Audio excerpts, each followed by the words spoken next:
I had boarded the morning flight out of Denver with my carry-on tucked neatly under the seat, a novel I never opened, and the kind of silence that settles when you know you're stepping back into a room where every eye has already made its judgment. The flight itself was uneventful, 2 hours of cloud and coffee, but my mind kept circling the same question. Why had I said yes to this invitation? My brother-in-law's birthday in Dallas wasn't exactly on my list of priorities, and yet there I was, 32, successful in my work, and still the odd one out in my family. I had told myself I came alone not because I had no one, but because I needed to stand tall without anyone shielding me. I'd sat across from investors who questioned my worth. I'd defended projects in rooms filled with men twice my age. But nothing weighed heavier than walking into a family event where your absence of a ring or partner seemed more scandalous than any failure in life. Maya Angelou once wrote, "The ache for home lives in all of us." I understood that ache all too well, though my version always came with splinters. By the time the plane landed and I stepped into the Texas air, the afternoon heat wrapped around me like an unwelcome coat. The driver waiting outside the airport held a cardboard sign with my last name scribbled quickly across it. On the way to the house, I watched Dallas slide by through tinted windows, sprawling neighborhoods, endless driveways, brick mansions built to look older than they were. My sister and her husband had chosen one of these estates as their fortress. The closer we got, the quieter I felt inside. When the car pulled up in front of Talitha's suburban mansion, the first thing I noticed was the valet line. Cars gleamed under the late sun. BMWs, Cadillacs, a bright red Tesla someone had clearly rented just for the evening. A small crowd clustered at the entrance, laughing too loudly, glasses of wine already in hand. This wasn't just a birthday. It was a display of status, every detail manicured for effect. I adjusted my black dress, smoothed the fabric, and walked up the steps. Almost immediately, I felt the turn of heads. Whispers didn't take long to ripple. She came alone? Still no one with her? The words weren't shouted, but they might as well have been. I let the comments pass over me like wind. Years of boardrooms had taught me how to use silence as armor. Still, silence doesn't erase the sting of knowing your very presence is the subject of debate. Inside, the mansion was all polished oak and chandeliers, every inch curated to impress. Servers in crisp white shirts carried trays of wine and hors d'oeuvres. Guests moved with a certain rhythm, laughing, clinking glasses, pausing for photos in front of a custom backdrop that displayed Talitha's initials in gold script. I walked further in, feeling the weight of every glance on me. Some relatives forced polite smiles, nodding as if to acknowledge me without actually stepping closer. Others smirked openly, the kind of smirk that said they'd been waiting to see what I would do without anyone on my arm. In that moment, I wasn't a guest. I was an intruder stepping into enemy ground. I scanned the room and spotted Marigold, my sister, radiant in a fitted blue dress, standing near her husband as if the evening belonged to them both. She caught my eye for half a second before turning back to the group around her. No wave, no gesture, just dismissal. A family friend brushed past me and muttered, "You made it," in the tone someone might use for a dentist appointment. I smiled faintly, choosing not to give them the satisfaction of seeing me flinch. My internal decision was firm. I wouldn't break in front of them. Eventually, a hostess guided me toward the banquet hall. "You're at table 9, she said, handing me a seating card. My eyes drifted to the list, names in perfect script, until mine. My name was scrawled last, barely legible, as if added in haste. When I followed her through the maze of tables, I noticed the pattern: important relatives near the stage, family friends toward the middle, acquaintances scattered neatly, and then me. She stopped near the restroom corridor, beside a side table half hidden by the buffet station. "Here you are." The chair was pressed against the wall, tucked so tightly I'd have to squeeze in. Servers passed by with trays, brushing shoulders with whoever sat there. The sound of flushing echoed faintly from the door behind me. A man at the next table leaned to his wife and whispered, not quietly enough, "That's where staff usually sits." I lowered myself into the chair, keeping my expression neutral. Inside, a small laugh threatened to break free, not out of amusement, but at the sheer predictability of it all. They don't know, I thought. that I've built more than anyone at this table ever has. I set my purse down and folded my hands. Guests avoided eye contact, choosing instead to chatter about vacations and business deals. Servers swept by, balancing plates as if I wasn't there at all. The message was clear. I was meant to blend into the background, to serve as a cautionary tale of what not to become. My mind drifted to past gatherings, Thanksgiving dinners where my seat was always at the edge, Christmas mornings where gifts for me felt like afterthoughts. I had learned to wear invisibility like a second skin, but tonight it stung differently. Childhood invisibility can be softened with hope. Adulthood invisibility is sharpened by proof. I remembered sitting at graduation ceremonies where my parents never asked about my speech, but praised Marigold's outfit. I remembered pitching a startup idea that ended up in the papers, only to have my father dismiss it as just tech talk. The ache wasn't new. It was simply clearer now, framed under chandeliers and accompanied by champagne flutes. They thought I would disappear quietly, I told myself. But they forgot one thing. I was watching. The hall erupted in laughter near the main table where Talitha raised his glass, commanding attention. I stayed seated, letting the laughter wash past me. No one asked me to join in. No one noticed if I smiled. And that was the point. As I adjusted my chair against the wall, the truth settled deep. This wasn't an accident. It was a message. The banquet hall shimmered in polished perfection, gold chandeliers hanging low, casting light across oak tables covered with monogrammed napkins and rows of gleaming silverware. The sound of glasses clinking and guests greeting each other echoed like a performance more than a gathering. Laughter bubbled up around me, but I felt the distance between myself and that sound. I sat with my hands folded in my lap, reminding myself that I had faced investors with sharper teeth than any of my relatives. And yet, the sting of invisibility here bit deeper than anything in the corporate world. A room can be filled to capacity and still leave you hollow. I thought of that as I scanned the hall. The perfect dresses, the cufflinks flashing, the practiced posture of families angling for photographs. Wealthy gatherings like this were never about comfort. They were about order. Who sat where? Who was mentioned first? Who was placed in the spotlight? And who was meant to be background noise? I thought being ignored was bad. I hadn't yet seen what erasure looked like. The MC, a man who had been one of Talitha's golfing buddies for years, tapped his glass and called for quiet. The room hushed obediently, faces tilted toward the stage. He smiled broadly, chest puffed with borrowed importance. "Ladies and gentlemen," he began, "tonight we celebrate a man of vision, of strength, of generosity, our very own Talitha." Applause thundered instantly, a wave of clapping that seemed rehearsed. I watched as names followed. Marigold, my sister, radiant as always, her arm looped through her husband's. Applause again, the crowd beaming. Then Roxalana, my mother, her pearls catching the light. More cheers, more smiles. Then the pause. The MC cleared his throat, shuffled his note cards, and moved on without my name. A flush crept into my neck, hot and sharp, though I kept my expression even. I sat still, listening as if this omission were natural. Around me, guests exchanged uncertain glances. "Isn't she family?" I caught a whisper from the next table. "Maybe it was just an oversight," another voice murmured. An oversight. I had heard that word too many times in my life. The forgotten invitation, the missing name on a Christmas card, the skipped introduction when colleagues came to dinner. I had learned that oversights don't repeat for 30 years. This wasn't a mistake. This was the performance of erasure. For a moment, I wondered if I had imagined my place in this bloodline. I pressed my palms lightly against my knees, grounding myself. "Never let them see you sweat," I repeated silently, a mantra I had carried from boardrooms into living rooms.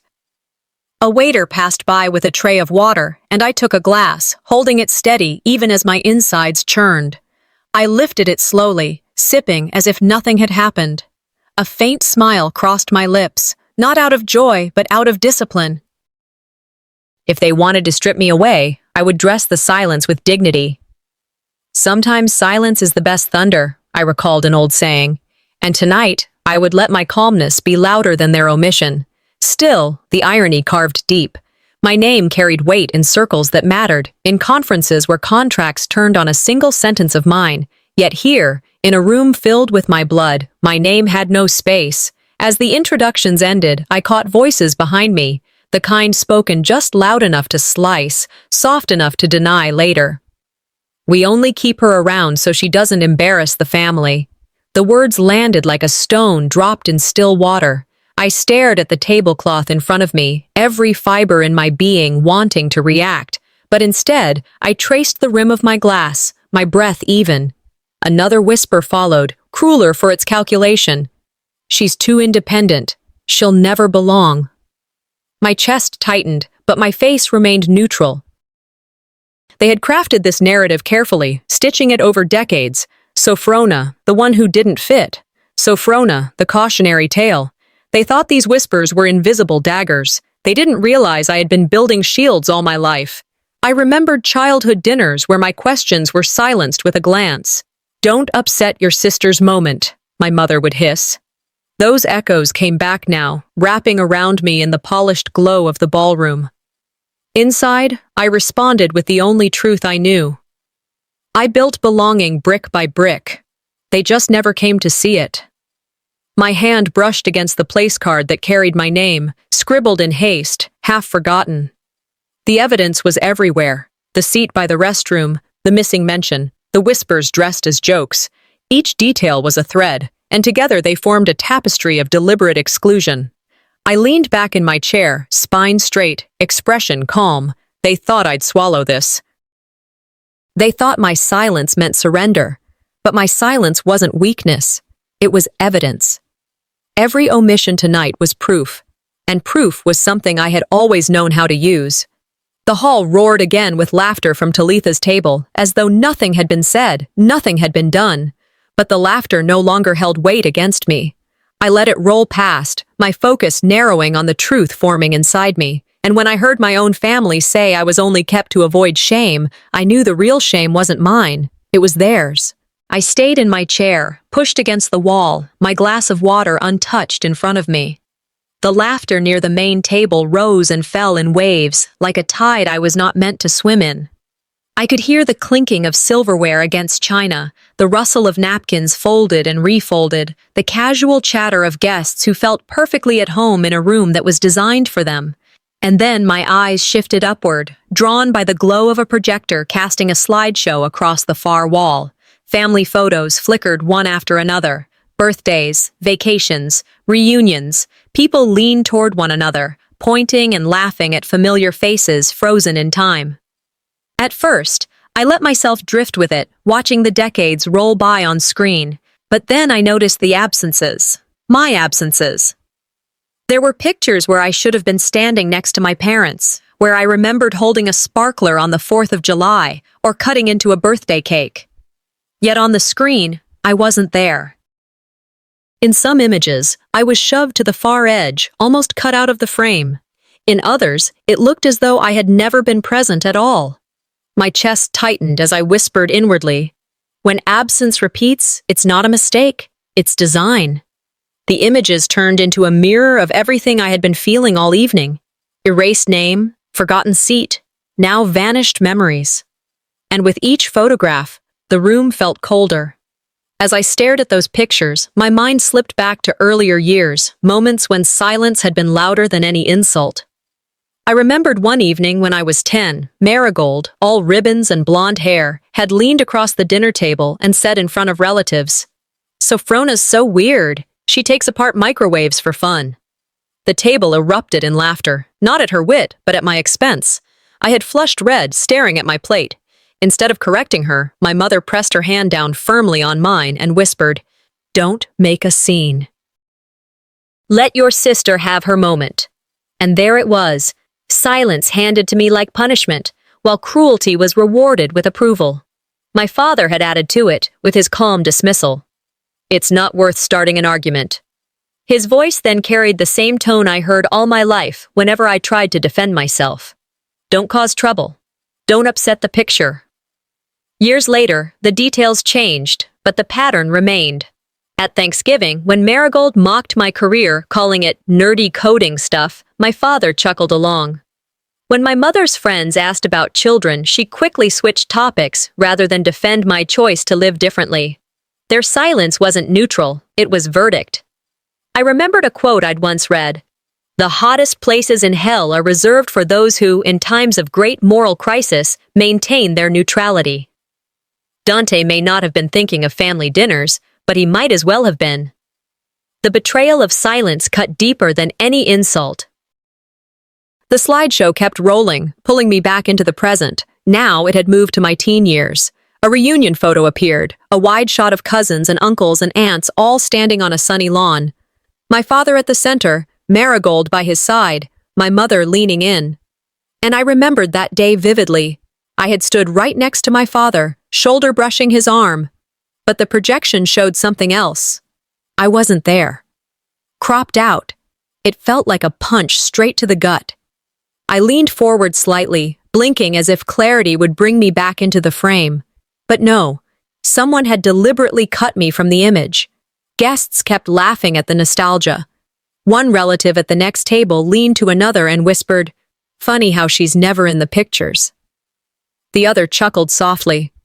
I swallowed, forcing my breath to stay even. I wanted to scream. I was always there. They just never wanted me seen. But I said nothing. My silence was the only rope holding me steady. Inside, though, my thoughts sharpened. Technology doesn't erase people. People erase people. Someone had made the choice to slice me out, to recraft the memory as if I hadn't existed. And that cut deeper than forgetting. It was rewriting history with deliberate hands. I let my eyes travel back across the room. Marigold was laughing, her perfect posture unshaken, Talitha's arm around her waist. My mother looked away quickly when she noticed me staring, her smile tightening as if she had been caught. I pieced it together like evidence at a trial. The missing mention of my name, the seat by the restroom, the whispers, now the cropped photo. Each piece was a thread, weaving into a tapestry of exclusion. This wasn't accidental neglect. This was systematic erasure. I straightened in my chair, spine stiff, expression calm. My inner resolve began to form, quiet but immovable. If they insist on erasing me, then I'll make sure they remember what they erased. I thought of an American proverb I had heard once. What you allow is what will continue. I had allowed silence to define me at family gatherings for decades. But tonight, every detail was becoming evidence. And evidence is meant to be used. The laughter at the main table swelled again as Talitha boasted about a business deal. He leaned back, commanding attention with ease. Guests hung on his every word, the sound of their cheer filling the hall. I sat quietly, but inside something shifted. This night wasn't just about survival anymore. It was about collecting proof. Every omission, every whisper, every cropped photo was fuel. And fuel, when gathered long enough, becomes fire. Watching myself vanish from the family's story, I realized they hadn't just forgotten me. They had chosen to delete me. The images on the projector faded into silence, but the laughter from the front tables swelled like nothing had shifted. I sat back, forcing my shoulders to relax against the chair even as my chest tightened with a kind of recognition I wished I didn't have. It wasn't only that I'd been erased from the slideshow. It was that Marigold was standing front and center in every picture, smiling as though the spotlight had been stitched into her skin. The laughter at the main table rang louder than before, sharper in contrast to my own corner. Talitha leaned back comfortably, his hand resting on the stem of a wine glass, as if he were king of this small kingdom. And beside him, Marigold leaned in with just the right amount of grace, the portrait of a perfect wife. She tilted her head when he whispered something, her laugh just loud enough for those near the table to hear. I thought to myself, the louder the performance, the hollower the truth. It hit me then. This wasn't only about omission. It was about performance, and Marigold wasn't just letting it happen, she was leading it. My sister wasn't a bystander in my erasure, she was helping to conduct it. For a flicker of a moment, our eyes met across the room. She hesitated, a spark of uncertainty in her expression, as though she wondered if I would rise, if I would push back. Then she turned back to Talitha, her hand sliding over his. The gesture was clear. A choice. I froze, not because I was surprised, but because of how familiar it felt. All my life, she had chosen applause over truth, and now she was doing it again. I overheard a cousin near me whisper to his wife, "See, they're the real team in this family." The words stung, not because they were spoken, but because everyone nodded silently in agreement. Inside, my voice said, "And I was the outsider, even to my sister." The realization cut deeper than my mother's silence or my father's diversions. Parents could dismiss, parents could be blind, but a sister choosing status over blood, that was betrayal sharpened to the bone. I kept my gaze steady on her, but inside I was tracing back years, moments when she had pushed me aside to stand in the light. My high school science fair when she called me obsessive in front of relatives, laughing while everyone agreed. My graduation when she shifted attention to her new engagement ring, shining brighter than my diploma. Every time, I had convinced myself it was unintentional. Now I saw the pattern. Silence wasn't innocence. Silence was complicity. And her choice tonight sealed what I had always suspected. I whispered under my breath, too quiet for anyone to hear, "If I don't draw a line, they'll erase me until nothing remains." I steadied my breath, keeping my expression calm. A proverb surfaced in my mind, something I had once read and never forgotten. Family isn't defined by last names, it's defined by loyalty and trust. Tonight, that truth landed heavier than ever. Marigold squeezed Talitha's hand again, smiling as he stood to greet another guest. She laughed, her shoulders shaking in the practiced way of someone who knew the value of perception. I whispered again, only for myself. "I won't let them write me out again." I adjusted my posture, no longer pressed back against the corner as if I were shrinking into the wall. I leaned forward, straightening my spine. A small act, but one that shifted something in me. A waiter approached, balancing a tray of drinks. When he placed a glass in front of me, I noticed a faint lipstick smudge on the rim. I didn't look away.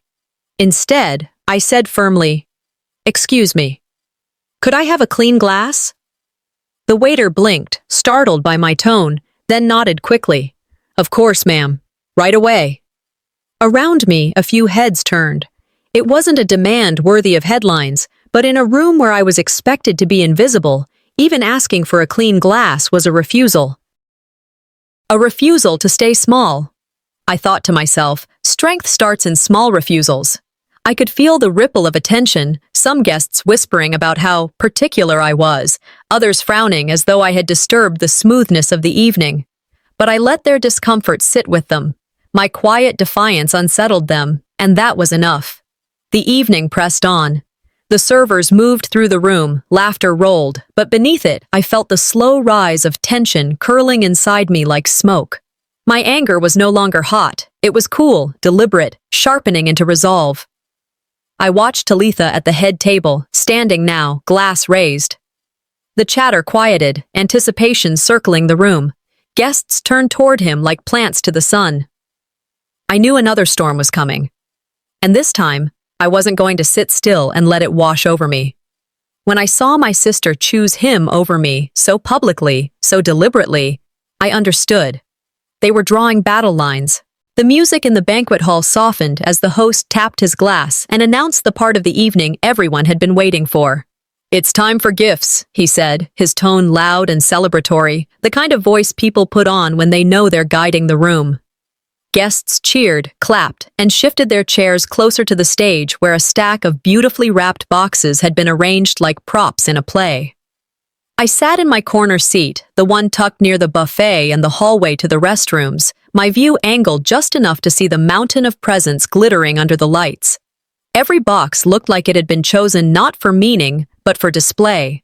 Gold ribbons, glossy paper, oversized bows. My own gift, a simple package with hand-stitched wrapping I had chosen deliberately, was nowhere near the stage.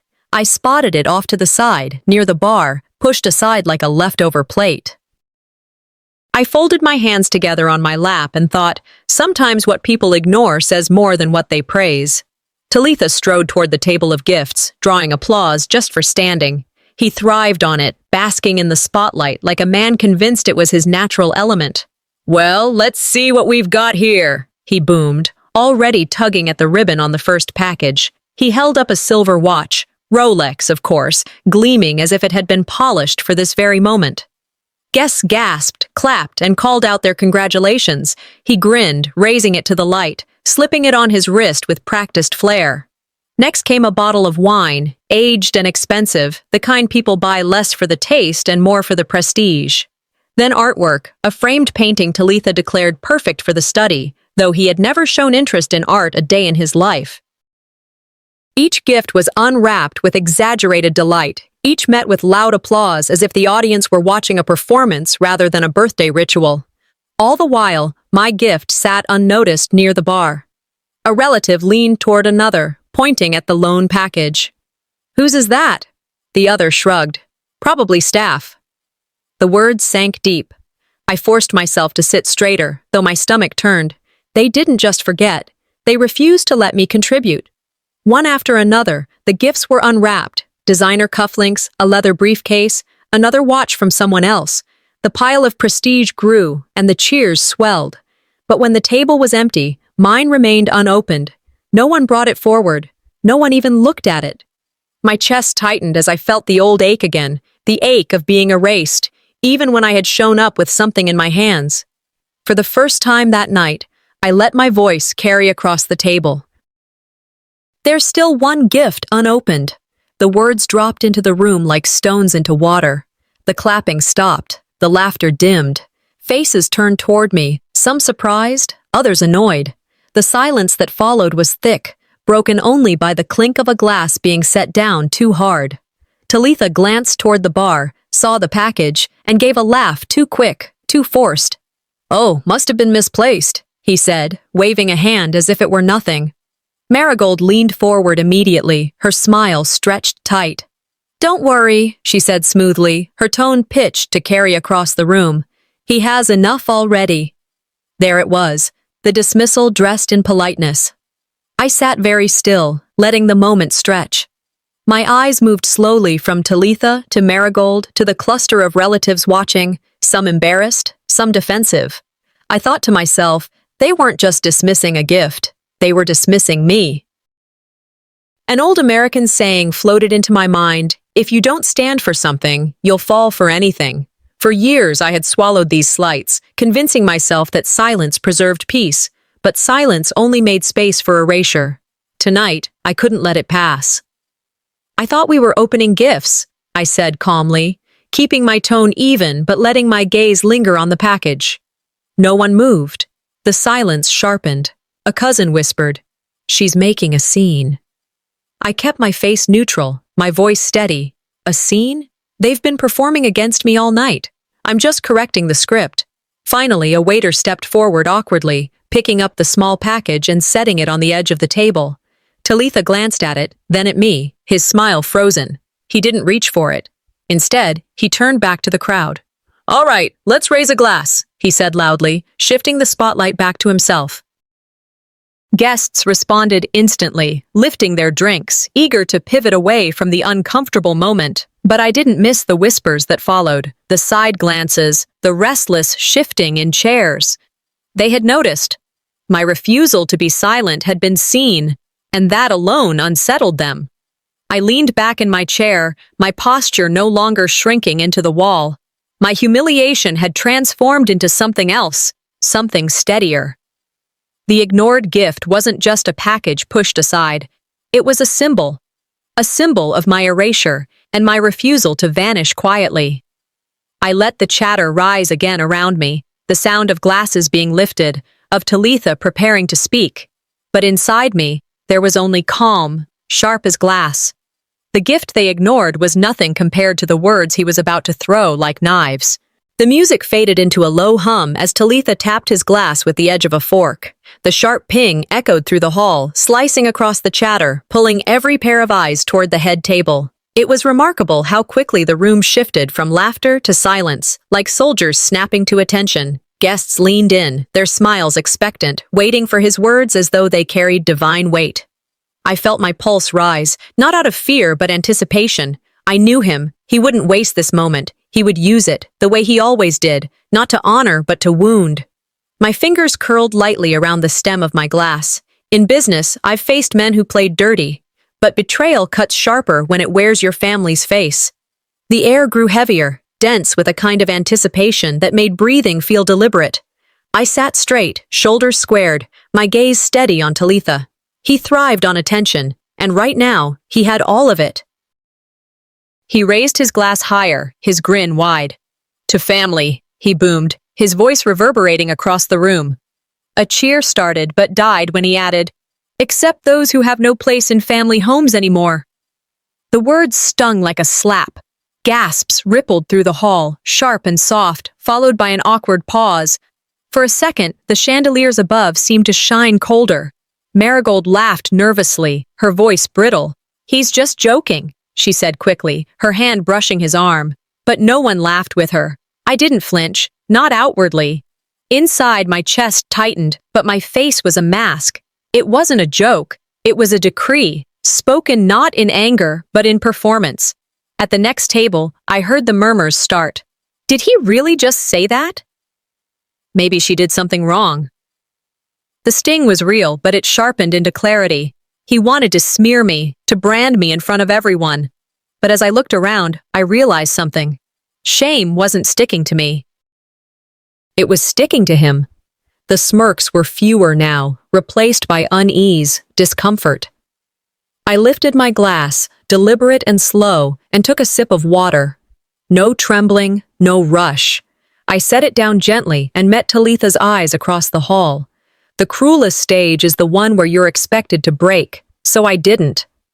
Guests watched, expecting a reaction, perhaps a storm, but silence can be more unsettling than fury. My composure was heavier than any outburst would have been. I remembered a line I had once underlined in a book. Dignity is not about being respected, it's about refusing to be humiliated. Tonight, I lived that truth. Talitha's smirk faltered for just a fraction of a second. He moved on, turning to whisper to a friend, as though his words hadn't hung in the air like smoke, but I caught the flicker of irritation in his eyes when I refused to crumble. The conversations resumed slowly, clinking glasses trying to mask the tension. Yet I felt it, eyes still cutting toward me, whispers filling the spaces he had opened. Two in-laws leaned toward each other, close enough for me to hear, though they pretended it was private. "That's the one who doesn't belong here," one said. The other chuckled softly. "She only shows up to remind us why we pushed her out." The cruelty wasn't in the words alone, but in the precision, loud enough to slice me, quiet enough to deny. My breath caught for a beat, but then steadied. This isn't random, I thought. It's rehearsed, designed. They wanted me broken by design. I stared at the tablecloth, but my thoughts sharpened. If they wanted me silenced, they forgot who I was. I had spent years building in silence, learning that some of the greatest power comes from not reacting immediately. Tonight, silence would be my weapon. The anger that burned in me cooled into calculation. They had turned the evening into a play, casting me as the unwanted shadow. But every slight, every omission, every whisper, they were pieces of evidence, not wounds. I glanced at the unopened gift that had been brushed aside, the photos where I'd been cropped out, the name never spoken, the chair shoved by the restroom. The picture was complete. It wasn't carelessness, it was construction, a deliberate rewriting of the family story without me in it. I straightened, my decision taking shape in my chest. If tonight was meant to erase me, it will end by engraving me into memory instead. The laughter at the head table returned as Talitha clinked his glass again, preparing for yet another toast, his confidence renewed. The spotlight was back on him, but I knew now, this wasn't his victory. The toast wasn't his victory, it was his opening mistake. The echo of Talitha's toast lingered in the air long after the forced laughter resumed. The clinking of cutlery and glasses returned, but the rhythm felt hollow, rehearsed, like an orchestra playing out of tune. I sat still, letting the weight of his words settle into the room. People smiled wider now, spoke louder, as though the noise could bury what had been said. But I knew, no one forgot who went silent first. The conversations that bloomed around me no longer carried the careless warmth of small talk. They were edged, cautious, punctuated by glances in my direction. It was as if I had become a character in a whispered story being passed along. In their eyes, I wasn't simply family anymore. I was the banned one. That label stuck to me like a shadow, and with every second that passed, it seemed to grow darker. I folded my hands on the table, reminding myself not to move too quickly, not to break the calm I had built. But beneath that calm, frustration simmered. It was the kind that grows not from a single insult, but from a pattern, layer upon layer of exclusion, until you're forced to wonder whether your very presence is a crime. The glow of phones began to light up the tables around me. Small screens illuminated faces, the way a secret candle flame might reveal hidden plots. I caught sight of one guest tilting their phone discreetly, snapping a photo in my direction. Another leaned closer, whispering, thumbs moving across a screen with speed. I shifted my gaze, pretending to sip from my glass, but my ears caught what they didn't want me to hear. "She's toxic. No wonder they banned her." The words hung like smoke, acrid and deliberate. One guest showed another a phone screen. My face was on it, a candid shot of me staring down at my drink. Next to it, mocking emojis danced across the glass. The two snickered, covering their mouths as if that made the cruelty less obvious. Another voice, sharp in the quiet. "What did she do?" The reply came quick, rehearsed. "If they won't say, it must be bad." The humiliation no longer sat within the walls of the banquet hall. It was being exported, digitized, texted, and shared in group chats I would never see. My silence was being rewritten into guilt. Every lack of defense was turned into admission. I pressed my nails lightly into my palm, grounding myself. In boardrooms, rumors die with evidence. Tonight won't be any different. I straightened in my chair, eyes calm but sharp. One by one, I began cataloging the night. The seat shoved into the shadows, my name left unsaid, the photos cropped, the gift ignored, the toast that declared my absence a fact. And now this, phones capturing me like I was a scandal unfolding live. They thought it was cruelty, but to me, it was evidence. The family's strength had always been image, reputation, but image is fragile. It fractures when pressed too hard. I thought of something John Wooden once said, "Character is who you are when no one is watching. Reputation is who people think you are." And I knew they had reputation. I had character. Tonight, one would outlast the other.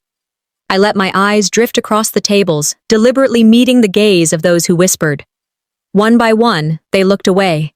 Some shifted uncomfortably, fiddling with their glasses, the weight of my stare heavier than any shouted word could have been. A server passed by, hesitant, tray half full. I caught his attention. "Excuse me," I said, loud enough for the table around me to hear. "Could you refill my drink?" The words were ordinary, almost trivial, but they were a declaration. I refused to fade. I refused to stay quiet while they painted me invisible. My voice, even in that simple request, disrupted the performance. If they wanted me erased, I thought, they should have chosen someone more willing to disappear.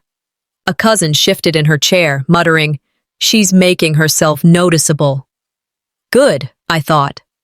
I leaned back, letting the tension wash around me, no longer a passive observer, but a presence that unsettled them. I was not the script they had written. From across the room, I noticed movement at the head table. Alethea, the CEO whose influence stretched far beyond this mansion, was watching. Not with idle curiosity, but with sharp, measured focus. Her eyes weren't softened by the wine or the charm of the evening. They were assessing, weighing. And I wondered, what does she already know? Because while they spread lies in whispers and screens, they didn't see who was already preparing to speak louder than all of them. The room had returned to its noisy rhythm, but the noise felt brittle, ready to shatter. I kept my eyes steady, refusing to give anyone the satisfaction of seeing me falter. My seat by the shadows gave me a vantage point few noticed, and it was from here that I saw her, Alethea, the CEO, sitting near the head table. While others laughed at Talitha's crude jokes or busied themselves with gossip, she did not. She sat perfectly composed, hands folded lightly on the table, sipping her drink with the patience of someone who never wasted words. Her gaze shifted between Talitha, who thrived in his role as the star of the evening, And me, sitting alone. In silence, powerful people listen the hardest, I thought. And she was listening. Not to the laughter, not to the applause, but to the truth underneath it all. Her eyes were sharp, cutting past the glitter and performance. Suspicion flickered through me. Why is she watching so closely? The unease coiled tight in my chest. I had no idea she already knew my name. I leaned back slightly, trying not to betray my curiosity. Around us, the crowd continued their game of appearances, boasting about business, comparing cars, complimenting dresses. But Alethea didn't play. She evaluated. Why isn't she laughing? I heard someone whisper at a nearby table. Their question wasn't about me this time. It was about her, the CEO. I glanced at Alethea again. She hadn't smiled once. Leaders don't waste energy on noise. They wait for truth. And she was waiting. The anticipation built in me like pressure behind a dam. Something about her presence told me this night wasn't finished. Then it happened. Alethea pushed her chair back, rising slowly, glass in hand. The sound of her chair legs against the polished floor was enough to hush the room. Conversations stilled, laughter cut short, as though someone had drawn a curtain across the stage. She never interrupts. A man near me whispered. This must matter. Alethea lifted her glass, not toward Talitha, not toward Marigold. She raised it toward me. Gasps spread like wildfire, heads turned, all eyes locked on me, the woman who had been erased, cropped, whispered about. I felt the weight of every stare press against me, yet for the first time all night it didn't burn. It lifted. In that instant, every whisper turned to ash. To Sophrona, Alethea said, her voice steady, carrying across the hall without effort. Some contributions don't need introduction. They change outcomes. The room froze. My chest rose and fell, steady. But inside I was stunned. I wanted to glance away, to break the tension, but I held her gaze, refusing to shrink. Talitha's face faltered, his confident grin wobbling. Marigold's hand gripped his arm too tightly, her knuckles whitening. Sophrona, my name. Spoken here, aloud, not erased, not silenced, but honored. Alethea's words settled like stones in still water, sending ripples through every guest. Whispers erupted, sharp and fast. Wait, what did she do? I thought Talitha. No, she said Sophrona. The vindication rolled through me like fire, sharp and cleansing. Alethea didn't sit back down immediately. She continued, her tone calm but firm.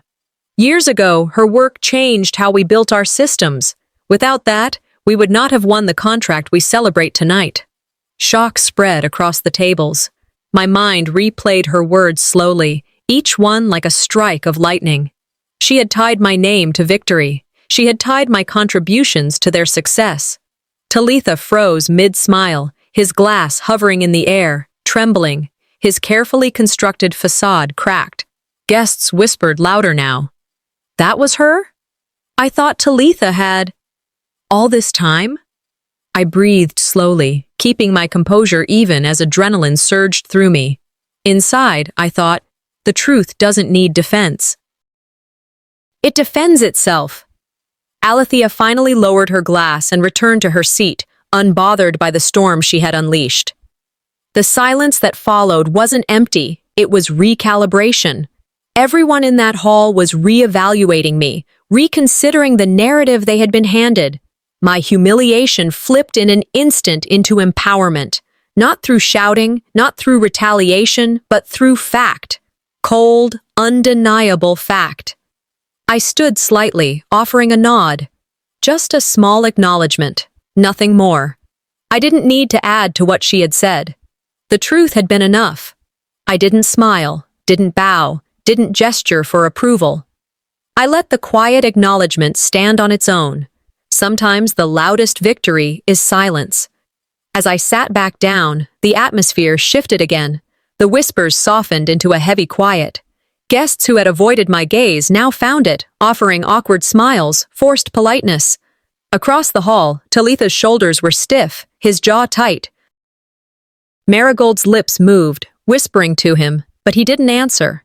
His empire of image had cracked, and everyone had seen it. And as the room recalibrated around me, I realized this night had only just begun to turn. The room was still vibrating with the impact of Alethea's toast. Conversations had resumed in fragments, but the energy was different now, fractured, recalibrated. It wasn't applause I heard in the murmurs around me, it was adjustment. People who had dismissed me an hour earlier were now whispering with a new tone, some embarrassed, others careful, like they didn't want to be caught on the wrong side of a story they no longer controlled. I sat quietly, letting the moment breathe. I didn't need to move. I could feel the eyes returning to me, one by one.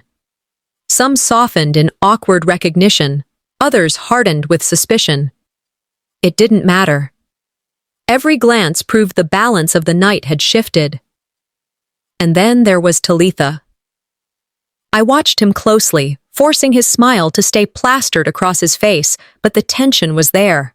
His shoulders had stiffened, his jaw tight. His hand gripped his glass too firmly, the stem trembling under the pressure of his fingers.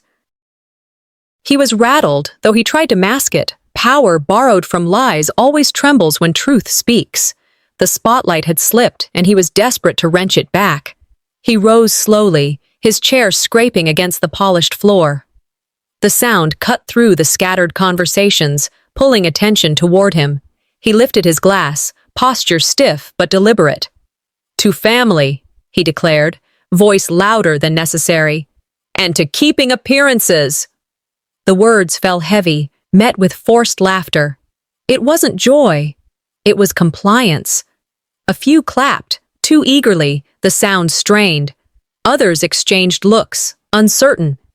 And then it happened. His hand shook, the glass tilted, and in a moment too quick to catch, red wine cascaded down the front of his suit. Gasps rippled across the room. Someone stifled a laugh, a sharp intake of breath that broke into a muffled chuckle. The deep crimson spread across his white shirt, bleeding like an accusation. Marigold rushed forward, her hands frantic, grabbing napkins from the table, dabbing uselessly at the stain. Her panic only magnified the humiliation. I sat still, my expression composed, though inside I felt the shift. Some stains wash away, some reveal what's been there all along.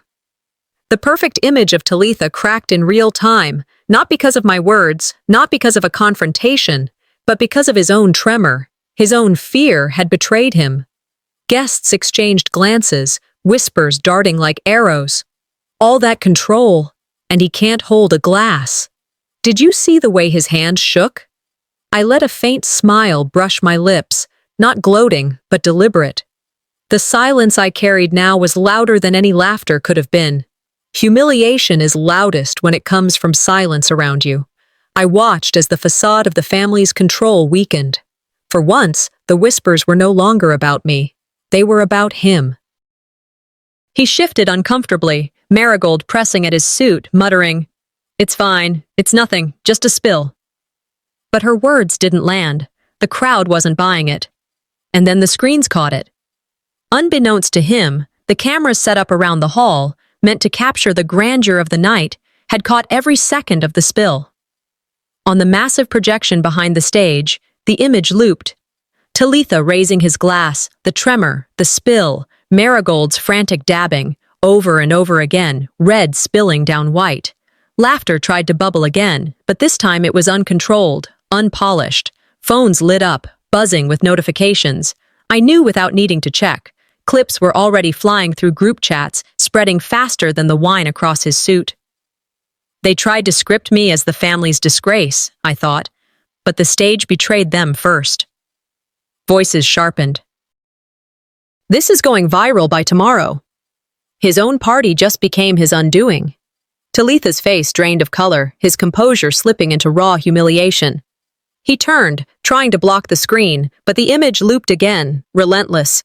His attempts to smirk now looked pitiful, his gestures stiff, every movement recorded and magnified. I sat quietly, my hands folded in my lap. Justice doesn't always roar. Sometimes it drips, red, across a white shirt. I didn't need to gloat. I didn't need to raise my voice. His undoing was already playing on every screen, projected larger than life, impossible to deny. The whispers now were no longer knives aimed at me. They were chains tightening around him, and that was only the beginning of his unraveling. The laughter that had followed Talitha's spill faded into an uneasy silence. Guests tried to patch it back together with forced chuckles, but the sound was hollow, like glass rattling in a drawer. Phones buzzed all around us, clips spreading faster than he could wipe the stain from his shirt. I sat still, watching the damage take its shape. It wasn't my humiliation they were replaying now. It was his. The lie they built around me collapsed faster than a dropped glass. I could see it in the way people shifted, how they avoided meeting his eyes. He had been their star, their symbol of control, and now he was just a man in a ruined suit. Marigold clapped her hands suddenly, too loudly, the sound bouncing awkwardly off the chandeliers.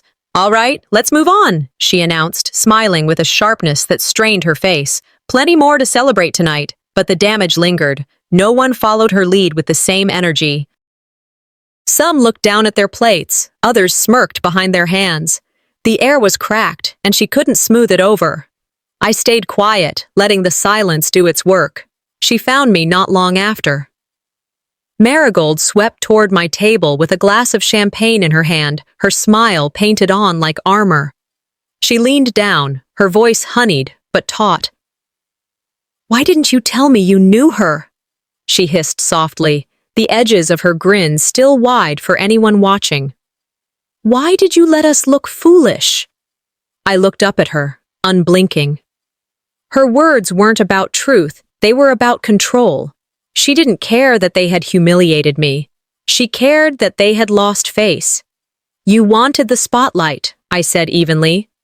"Now you have it." Her jaw tightened. "Don't be clever, Sophrona.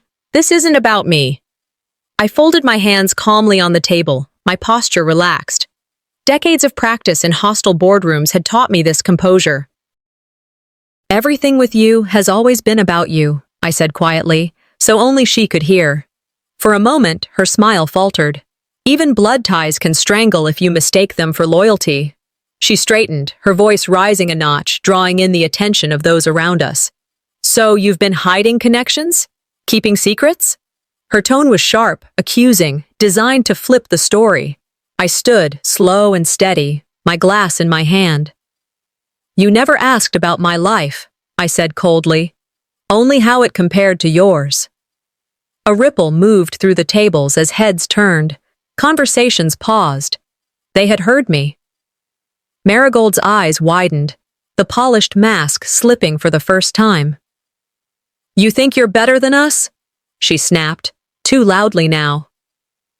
"No," I replied, my voice low but clear. "I know I never needed you to define me." The silence that followed was electric. Guests murmured, whispers spreading like sparks. Her face flushed, her smile gone completely. She had overplayed her hand, and the room saw it. Truth cuts sharper than anger. Cold words freeze deeper than fire. Before she could gather herself, Alethea rose from her seat at the head table, calm, deliberate, her glass in hand. All eyes turned to her. Her voice carried with the ease of authority. "Funny how history gets rewritten," she said, her gaze sliding toward Talitha. "If it weren't for Sophrona's recommendation years ago, he would never have entered my company." The room gasped. Marigold froze. Talitha's face drained of color, his body stiffening. The foundation of his career, his image of success, was being pulled out from under him in plain view. "She vouched for him?" a guest whispered. "All this time?" another said, shaking their head. I stayed still, my breath even. I never wanted credit, but I won't carry their silence anymore. Talitha stammered, his voice breaking as he tried to speak. That's not..." But Alethea's steady tone cut over him, sharp as a gavel. "You built an empire on her name. Perhaps it's time everyone knew that." The whispers now turned into full voices, the sound of a room turning. His smirk was gone, his shoulders heavy under the weight of exposure. Marigold looked from him to me, but there was no script left to follow. I glanced toward my parents. My mother's stiff smile faltered, her pearls trembling as she shifted in her chair. My father cleared his throat, avoiding my eyes, his discomfort obvious. They could no longer defend the golden child. They could no longer pretend not to see me. They were so used to my silence, they never prepared for the echo. And in that echo, their empire of lies began to crumble. The banquet hall had changed in ways that were subtle yet undeniable. Forks clinked softly against plates, but the hum of conversation was gone.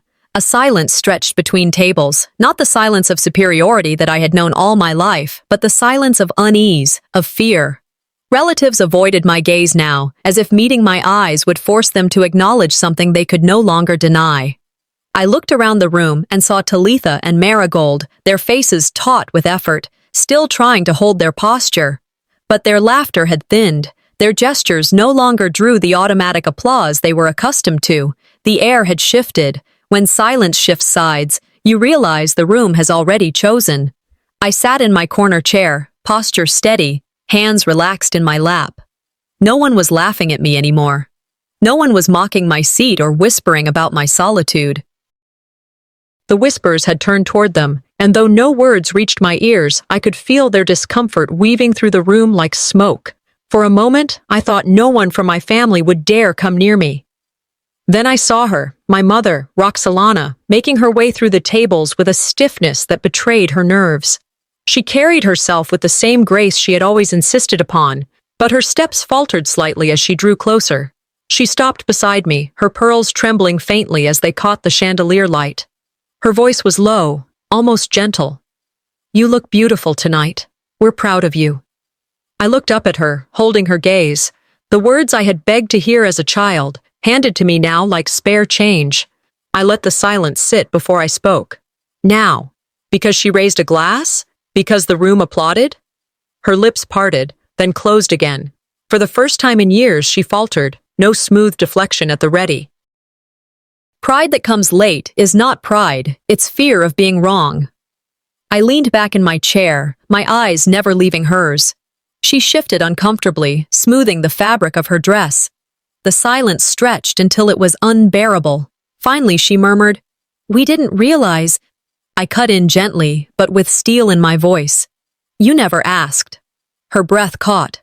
She stood there for a beat longer, then stepped away, her back straighter, her chin higher, but the tremor in her shoulders betrayed her. I let her go without calling her back. The wound that had lived inside me for decades, the craving for her pride, no longer controlled me. What I wanted was never their pride. It was their honesty.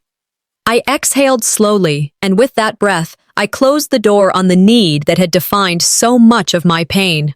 A line from somewhere surfaced in my mind. It is better to disappoint people with the truth than to please them with a lie. Tonight, I had chosen the truth, and it had set me free in ways applause never could. As I steadied myself in that clarity, movement caught my attention.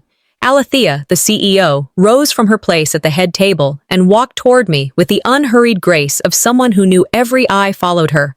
Her expression was composed, her smile small but genuine. She stopped at my table, glass in hand. "We should talk Monday," she said, her voice calm yet deliberate. "There's a project you need to lead. I don't offer this lightly." The room stirred, murmurs swelling. Her words were public, undeniable, a seal of recognition that no one could erase. I felt the weight of the moment, but not with shock, only with readiness. What they denied me for decades, a stranger honored in a single sentence. I nodded, not exaggerated, not dramatic, just steady. "I'd be glad to," I replied simply. Gasps rippled, hushed voices rising again. Some guests leaned in, whispering quickly, realizing that the woman they had dismissed hours earlier was now being chosen, not by family, but by the world beyond this house. I sat straighter, my chin lifted, but I didn't need to smile or gloat. The recognition wasn't for show, it was real. It was earned. Across the hall, I saw Marigold pale, her fingers gripping Talitha's arm. He sat stiff, silent, eyes darting, no words left that could cover the collapse of his image. I turned slightly and saw my father. He shifted uncomfortably, adjusting his tie, his jaw tight. My mother had returned to her seat, her smile plastered back on, but it no longer reached her eyes. They were both caught in a storm of acknowledgement they could not undo.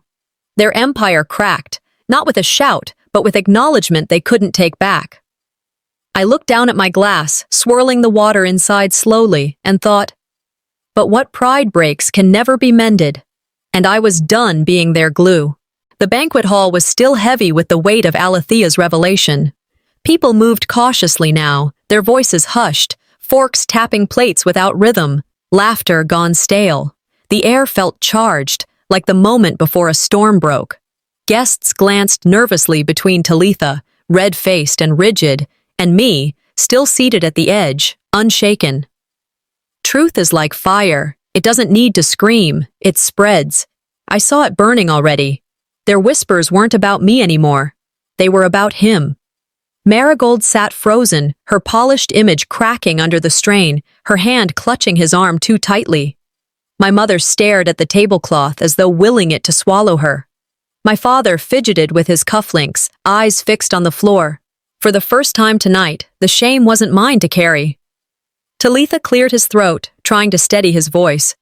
It was a team effort, he declared, too loudly. Success isn't built alone, we all contribute.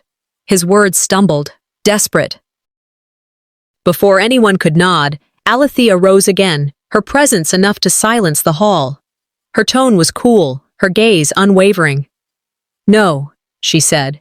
You wouldn't have been in the room without her name on your resume. Gasps tore through the room, sharp and quick, the final nail. I watched Talitha's expression collapse, his grin flickering out like a candle. His empire, built on borrowed credit, was caving in under the truth. Guests murmured in shock. So he owes everything to her? All this time?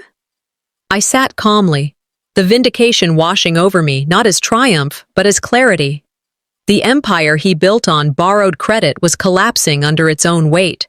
He tried to recover, muttering something incoherent, but the sound of the crowd drowned him out. People had stopped listening to him. They were listening to the silence between us. I rose slowly from my chair, every movement deliberate. The hall turned toward me, the noise softening into breathless quiet. For once, the spotlight wasn't stolen. It was mine. I let the silence stretch until it ached, then spoke, calm but edged with steel. I wasn't banned. I walked away from a family that never saw me. The words cut through the hall, clean and final. No one dared laugh, no one whispered. She's not angry, someone murmured. She's done. I turned slightly, scanning the room, my voice steady. And tonight, I'm not the one who needs to be ashamed. The silence deepened, the weight of it pressing against every wall. A few guests nodded slowly, others clapped quietly, not with showy enthusiasm, but with sincerity. Allegiance shifted, subtle but irreversible. Marigold's face drained of color. My mother looked like she wanted to reach for me, but her hand froze midway, collapsing into her lap. My father's lips pressed thin, no words left. Talitha sat rigid, the stain of wine on his shirt blooming like a wound, his mask stripped away. That was the end of it. I gathered my coat, slipping it over my shoulders with calm precision. Each step I took through the hall was slow, deliberate. Guests parted quietly, making way without a word, their eyes avoiding mine, but their bodies yielding respect. The camera, still streaming, caught every moment of my exit, projecting it larger than life. Some victories aren't won in cheers, but in the silence that follows you out the door. I reached the doorway, pausing only for a second.